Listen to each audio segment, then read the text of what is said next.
Hello, it's me, No Script, No Monkey. There has been a lot of talk about Project Zanaris going around. Relatively recently, they put out a new update blog about it. So there's mostly a lot of negative feedback on this. The Reddit post was in the negatives, I think, for Karma about this post. Just a lot of people are really not wanting this. So I have a kind of neutral position on Project Zanaris, and I have kind of a unique input. So I wanted to make a video on it.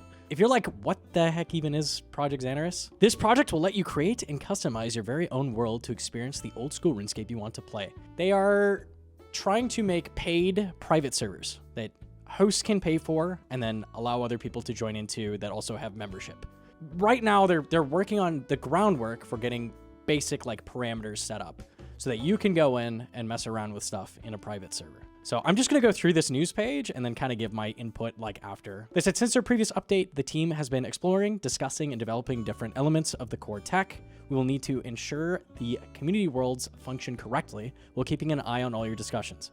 Our goal is and always has been to involve as many of you as possible, as much as we can. We've already been diving deep into all of your parameter questions. Parameter is a really, really common keyword they're going to keep using. We also sent out a form recently to anyone that wanted to discuss Project Zanaris and its progress with us to see where you can fit into our feedback loops. I went and looked at this. It doesn't really have any info about like their thought process on it. There was one question. It's mostly just, do you like Project Zanaris? Do you not like it? What do you think about it? The one question that was interesting to me was this one, and I filled this out as well.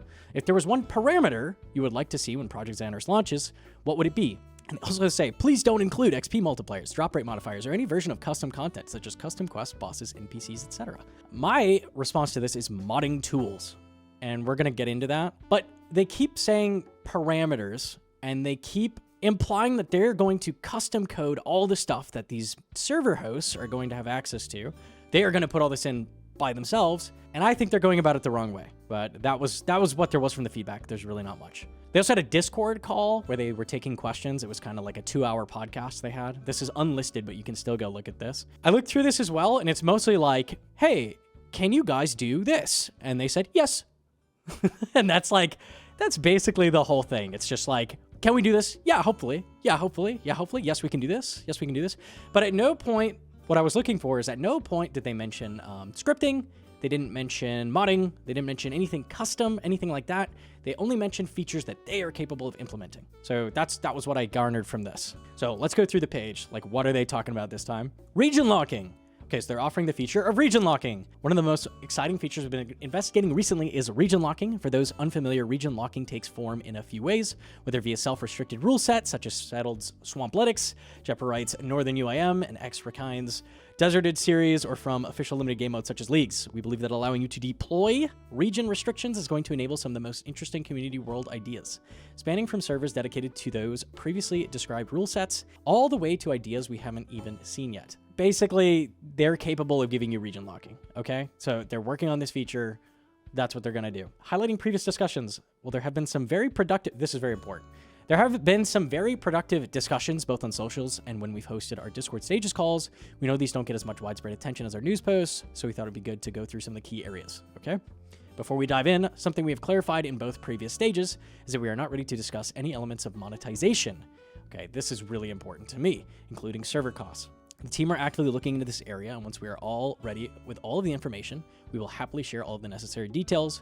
We want to ensure that all the information we present to you is not only accurate, but achievable. Okay, so basically, they got to talk to the higher-ups. They don't know how they're going to monetize this thing. They don't know how any of that's going to work. They're just working on making it work, right? They don't really control that. What we can say, however, is that we will not be allowing... This is very important. This is very important. What we can say, however, is that we will not be allowing pay-to-win or any features that break the rules of RuneScape. As for us, that goes against the fundamentals of old school. So my question here is, they say pay to win, and I'm thinking of an example, like Gary's Mod RP servers. You can buy like loot boxes, and maybe you have a chance to get a super like rare gun or something like that, like something that just like gives you a huge advantage over everybody else in the server, something like that, right? Does pay to win mean no monetization at all? Or does it just mean we don't want to let people get an advantage through paying on these servers? I think that's really important, because for the longevity of these servers, they need to be able to monetize. I think that's really important. And that sounds like kind of scummy and like, why? But these servers aren't gonna they're not going to keep running without some form of monetization. And you're not going to see like anything crazy getting made if there is no monetization. So I think that's really important. If they completely disallow monetization entirely, I don't know how that's going to work out for them. I kind of don't see that working out. But it just says pay to win. I don't know if that's what they're implying with that. I'm not sure. Balancing expectations. This is the whole news post. These lines. Something we're going to keep hammering home during the development of Project Zanaris is our aspiration to give you, the players, as much freedom as possible. World hosts should have control on a world to play old school exactly the way you want to. This could mean playing a slightly alternate version of what the main game offers to something drastically beyond what we've currently thought up. Ultimately, we want to take the barriers off the sandbox and for you to create experiences never seen before. That's crazy. We want to take the barriers off the sandbox. But are they actually doing that? While the goal is lofty and the sky is not the limit, it comes with big caveats to make each different part of Project Zanaris happen. There's a lot of content and different pieces that make up each piece of content and tech that we have to look through and utilize to even make Zanaris function from a base level. Luckily for old school, Project Zanaris' tinkering will not directly affect content in the main game, but instead could provide benefits to systems and tech. Will not directly affect content in the main game. I think that's a huge missed opportunity. I'm going to get into that in a minute. Let's get through this. One of the biggest priorities we have as a team involves parameters. There's parameters again. In theory, we could have every parameter every single player could ever think of added to the game. That would take a lot of time. I agree, that would take a lot of time. I don't think they have the time to do that. And exploratory work as well, some parameters reconfigure specific numbers or defer current parts of the code to do something else instead. Other more adventurous parameters can take much more time or can even need other updates to areas like the engine, game systems, etc.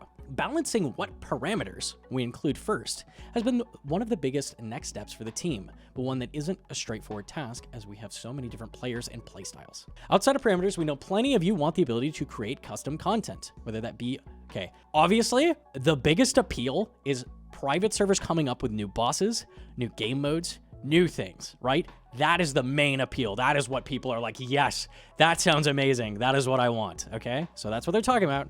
Plenty of you want the ability to create custom content, whether that be a brand new boss, a new area of the map, or even editing core systems of the game. These elements are the highest aspiration for us. And while we ultimately want this level of freedom, how would we proceed with is a big question we can't answer right now. They can't answer it. They have no clue how they would possibly do that. Our immediate focus is on giving you the freedom with parameters to start breaking down the sandbox walls. Well, ambitious. You know, there's a healthy appetite for community worlds in various forms. And we can't wait to let you go wild when Project Zanaris comes to life. Here's the deal. The big thing that people are always complaining about when we talk about Project Zanaris is this is a huge waste of time. This is a huge waste of time. No one's going to play this. Okay, I've seen people say stuff like YouTubers will be making servers for a couple weeks for events, and then that's going to be it, right? And looking at this, I think I agree. I think I agree that's what's probably going to happen with the way they're going about this. I don't think it has to be that, though. I don't think that has to be the be-all, end-all. I don't want it to be that. I see a lot of value in this, right? Something the team want to make very clear is that old school RuneScape is the main game, and we don't want to take away from that. It's important to, yes. So we don't want to take away from the main game. We're still developing in the same way, right? This is the reason why Project Zanaris worlds won't be hosted in the same areas as old school worlds, and why we aren't going to allow any interaction with the main game. I love that. Yep, they should be completely separate. Our previous news post touched on the idea and talked about our progress, and we'd like to clarify that this area is still under investigation and is not guaranteed to happen. We know there are technical challenges that make this feature more difficult to implement. The team are going to need to see how we can tackle these hurdles before committing to make the feature work. Basically what they say here is Leagues and Deadman are still going to be plenty popular. These private servers are not going to take away from that, which I agree. I don't think anyone's going to stop playing Leagues because private servers exist that can emulate Leagues in some minor ways. That is not a concern. I don't think at all. This is my take. Okay, we've read through the post. My take is they are going about this the wrong way. They're going about this the wrong way. And the important line is, well, we ultimately want this level of freedom. How would we proceed with this? Is a big question we can't answer right. I can answer it. I can answer the way it has to be, or it will not work. I can tell you right now. They need to give us access to the engine or a script that accesses the engine, like Lua scripting or something like that. We need to have access to make things. The parameters, they keep saying over and over, parameter this, parameter that. We could add this parameter, we could add that parameter. Jagex cannot be the ones adding these parameters long-term. They are not going to devote the dev time necessary to give us what we want. And they basically said that. They're like, we could give you everything you want, but we don't have the time to do that. So we're trying to figure out what exactly you guys want. Here's the deal. If you want private servers to work, you need to let us do it. We've seen crazy Runelight plugins that effectively do this. You've seen big success with things like the Bronze Man mode plugin, the Prop Hunt plugin. There's a lot of like game modes that are just visual client-side plugins in Runelight that somehow still work really well. Jagex are not going to be able to provide things like that. They are not going to be able to code in Bronze Man mode into private servers. They are not going to have the time to do that. But if you give the community the tools to make stuff, they will. They will do that. If you hand the community the keys, you hand the community the keys to the car and they drive, we're going to figure out how to make things like porting Bronze Man mode as an actual like server side, like you can't use things until you unlock them. You have to find the item and then you can buy it off other players. Like we could have a full server running off Bronze Man mode and other custom game modes. If you've ever played a game like Gary's Mod, or Gary's Mod is a mod from Half-Life that has taken off with custom content, they have things like role-playing servers, jailbreak servers, prop hunt servers, randomizers, like things like that. Like a bunch, infinitely more than I'm mentioning. These are like the obvious ones that come to mind. Huge servers that have come out of purely community-made ideas. Jagex aren't going to have the time to refine something and make it good enough to warrant the dev time, right? They are not going to have the time on that. Another really interesting idea that I had as well, a couple ideas. One is a randomizer. So let's say you can change like similar drop rates on enemies dropping items. So let's say, you know, something that's super rare, like the dragon plate body drop from Mithril Dragons. Maybe they could be swapped with a TiVo, right? So you could swap things of similar drop rate to drop these items, and it's a server-wide like scavenger hunt that lasts like a week or two, where people are trying to find all these items and like hunting around the game. A goblin is dropping something super useful. Just random, like the dark chest on the Isle of Souls drops something you need, but people have to go around and hunt these items and find out what's good. Maybe there's some kind of end goal that it's like, hey, find all 3 mega rares or something like that. I could see that being a very fun thing to do with like clanmates for fun on the side, just as like a fun thing. They actually talked about in the modcast that one of the Game Jam projects was getting a basic randomizer running. So that's a good idea. There's also the idea of anarchy servers, and this gets into something else they said. Minecraft has, if you've ever heard of 2B2T, there's more than that as well. Anarchy servers where there are no rules, everything is allowed. Botting, cheating, manipulation of all kinds, everything is allowed. That would be really cool. We've seen a lot of like, it would be interesting to see the economy around a game run by bots. A lot of people don't understand like the impact bots have on the game in general. I would love to see a game where it's just like pure just chaos, just utter chaos. Bots are doing whatever the heck they want for an advantage, hitting other people off with like, you know, just like abusing every single bug in the game, abusing every single bot that they could possibly come up with. We'd see some really cool stuff. That would be really interesting to see. I would love to see something like that. They have said that we will have to follow the rules in these, and they're going to do some kind of checks on if people are following the rules. I'm kind of hoping they leave it up to the server hosts to do that and they change their stance on that, because that would open up the possibility of things like I'm saying, or like an anarchy server or something like that. That would be really, really interesting to see. There's a lot of potential good that could come from allowing the community like full access to these servers. And there's a lot of issues as well. And it's really obvious why they would be scared to approach this. But I think there's a lot of value in them allowing us like full custom access.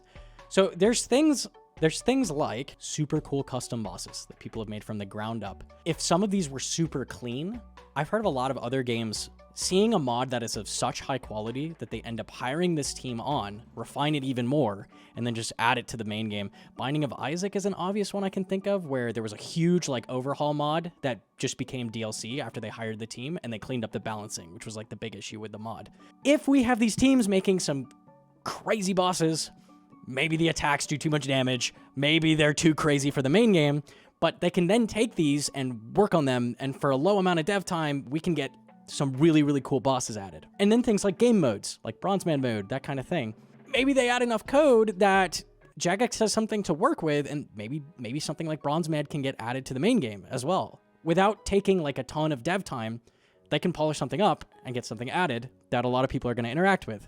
That would be massive. That would be absolutely massive. So this gives them an opportunity to find new talent for their team, allows people to make the game for them, basically. Like, that is massive. We've seen what RuneLite has done with that. Like, allowing RuneLite to take the client side and, like, not require Jagex work on it at all has just freed up so much time for them to work on other things. With more people playing private servers and interacting with weird stuff, they're also going to be finding more bugs, more weird things, and Jagex can put out feelers on the servers that, you know, people give feedback or they detect things where they can get access to bugs.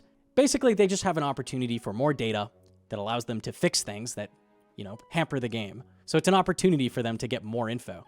There's also, of course, the possibility of people coming and playing RuneScape because of these custom game modes. We've seen player base has been the highest it's ever been with leagues, right?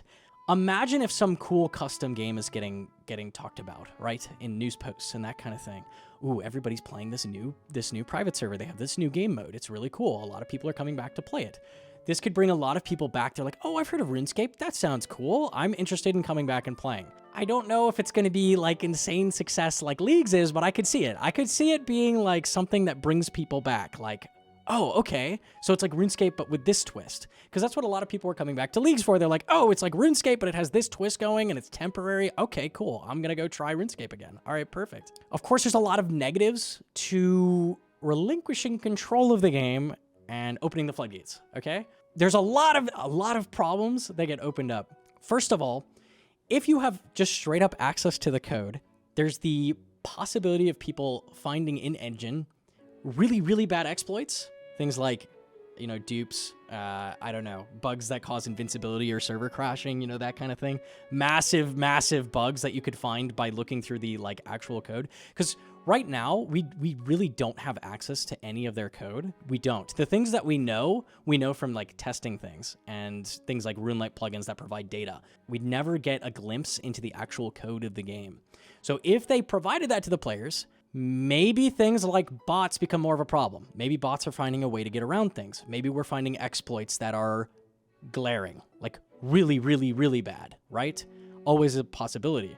There's also a lot of overhead on Jagex's part. How exactly are Jagex gonna keep rule breakers out of these servers? I don't see that. They struggle with banning bots as it is. We know how many bots are in RuneScape. Are they going to really be banning bots out of private servers? Is that really? I highly doubt it. I highly doubt it. Not effectively, anyways. Are they going to be banning rule breakers? No. There's no chance. They don't have the management to deal with something like this. So that's why I was saying it really needs to be up to the server hosts to manage their own servers. And they need to be given the tools to deal with people, like be able to ban people properly from private servers. I don't know if that's even a thing. Can you ban someone from a private server? They haven't talked about any like basic stuff like that. Can you mute someone in your private server? I don't know. I don't know if you can do anything with that. Of course, there's also the issue of if something becomes super popular, okay? Maybe something takes off. What if something has like 10,000 players? That's a ton. That's a ton, right? It's not even like, it's a small percentage of the main game, but that's enough to be problematic. What if this huge server or this huge cluster of servers has value with the gold, right? People are selling gold on these servers. Okay, I don't know how Jagex is going to manage that. The same issues that come with regular RuneScape. Swapping between private servers and main game. Is that going to be fine? Surely they're not going to manage that. Dealing with people scamming on these servers, abusing bugs, abusing things to ruin other players' experience. Are we really going to be managing all of this? I don't really see Jagex doing that. So basically, if you open the floodgates, there's a lot of opportunity for bad actors to come out of the shadows and cause problems. There's also the potential for this to be something really big, like this to be something crazy. If you've seen Minecraft mods or Garry's Mod mods, there are so many games that their entire platform is built around modding. This is the one opportunity they have to get more than people who played back in the day playing the game, right? This is their chance to reach out to like way more people. It's really obvious why Jagex sees value in this. Like really, really obvious. This works really well for so many games. Roblox has like millions and millions and millions of players. I'm saying Roblox and that's like gonna get memed, but like Minecraft, Roblox, like Garry's Mod. There are so many people playing these games, even GTA 5, like the role-playing servers for GTA 5. Oh, there are so many people playing these. So giving a platform for people to make content, make mods, make twists on this thing that people have heard of. Suddenly you're bringing people back in the game. Suddenly they're coming back and they're going, oh, it's the RuneScape I remember, but it's this. Oh, okay, that sounds really cool. That fixes the issue I had with RuneScape. It does this. The grindiness of RuneScape, that wasn't really my thing. Oh, they have this like Leagues game mode in a private server. Okay, I'll come back and try that. I mean, like, I have issues with, you get what I'm saying. This is an opportunity to transcend. This is a chance to go past what RuneScape is and be even more, right? There's very clear value in it. But if they keep sticking with this parameter talk, parameter this, parameter that, you cannot give us enough tools. You cannot give us enough tools. There was a time when they were bringing back 2007 Scape, and the question was, are we going to update this? Are we going to actually update this or not? And the answer is, duh, you have to update it, right? You have to update it or people will quit. Okay, if you go like, hey, yeah, we got the randomizer funny game mode that I made, and you can change region locking and XP multiplier and all these thing I made. Whew, that was a tough day's work. All right, I'm gonna be done with that. You guys have fun with that. Adios, packing it up. I'm going to Barbados. I'll see you later. No one's gonna keep playing these in the long term. 6 months from now, it's dead. It's dead no matter what. Even if randomizer's really cool, like, it's not gonna get played. It doesn't matter. Popular like randomizers, like for Ocarina of Time is like one of the most popular randomizers that gets updated like weekly. It gets updated like weekly, and that's what keeps people playing it. So if Jagex doesn't have the overhead, which obviously they don't, to keep updating private servers, you gotta let the community do it. You gotta let the community upkeep the servers. You gotta let them do the updates. You gotta let them figure out custom stuff. You have to open. They kept saying lowering the sandbox. They're not doing that.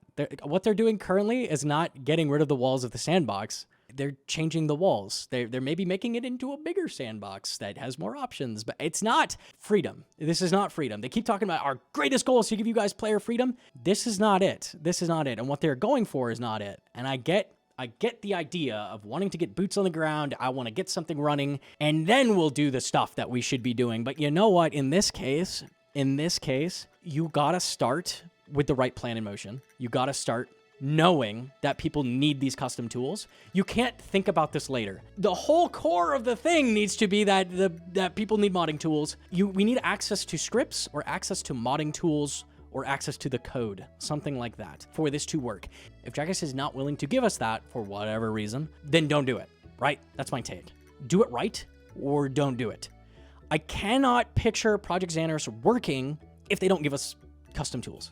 It's not going to succeed. Not long term. Not long term like I'm seeing them picture. Wrapping up, basically, Jagex has got to figure out what they're going to do and how this is going to work. We have to have custom access to stuff. We have to have the ability to make mods. That is the number one most important thing. And also, Jagex needs to get the ducks in a row on a bunch of things. How is monetization going to work? How are they going to police these servers? Is that even feasible? I would say no, it is not feasible. How are you going to allow people to police their own servers? They need to get the ducks in a row, and they need to, instead of just like building basic stuff, basic infrastructure, they need to have a clear plan for how to make this work, right? Jagex is looking for feedback on this. So this is my feedback. That's my feedback. I could see this working, but I think the approach is all wrong. That's my take. That's my take. I'd love to see you guys' thoughts down in the comments as well. Let me know if you have your own idea of how this could work, or if I'm like completely out of left field, whatever. Also, let me know if you want to see more of these like unscripted videos. This is the first time I've ever done an unscripted video, so if you like the format and this worked for you, let me know, and I'll do more of them in the future maybe. That's it. Leave a like on the video if you liked it. Subscribe. I love you. Good night.